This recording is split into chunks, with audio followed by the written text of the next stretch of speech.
Starts with the Summit of the Americas in Los Angeles. Mexico's President Andrés Manuel López Obrador confirmed he will not attend. The United States excluded Cuba, Nicaragua and Venezuela, causing leaders from other countries to boycott the event. It is Tian Shan reports from Los Angeles. The Mexican president, who confirmed as of Monday that he will no longer be participating in the summit. Acerca de la cumbre. Regarding the summit, now we can inform the people of Mexico that I will not be attending the summit. The foreign minister is going on my behalf and on behalf of the government, and I'm not going to the summit because not all the countries of the Americas were invited. I do not accept that anyone should be placed above other countries. All countries, however small they may be, are free and independent. This was very much a valid point that has been echoed by other regional allies, including Honduras, Bolivia. In a very similar move, they also decided that they will not be participating at the presidential level, rather only at the foreign ministry level. So this looks bad on many fronts. Now, first of all, it looks bad on the U.S. government because it was just days before the summit taking off, essentially, where we still didn't have clarity on the final guest list.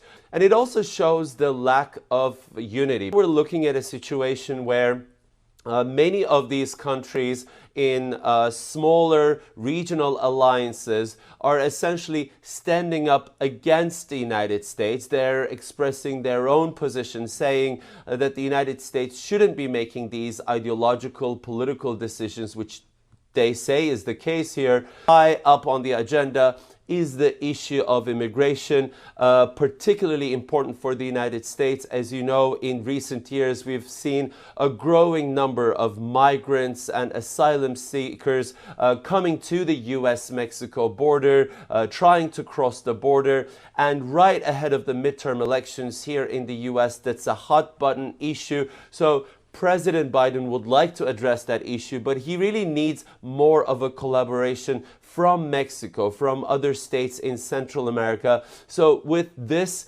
current situation, we're not sure how much of a cooperation we will see within the summit.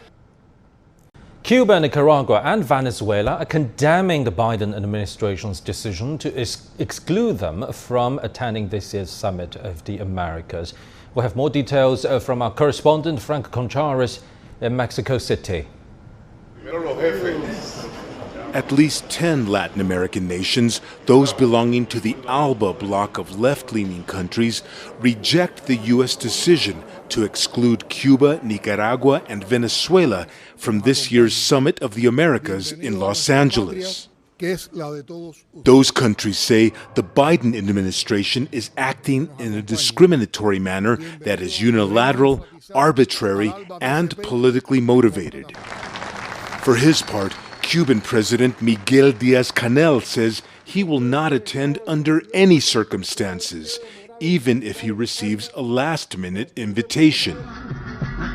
Venezuelan President Nicolás Maduro has called the summit an erratic event. Lo que hace el gobierno de Estados Unidos de Norteamérica es un acto de discriminación. What the US government is doing is an act of discrimination against three peoples, three governments.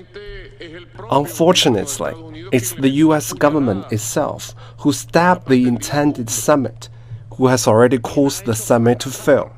It's a total failure. Es un fracaso total.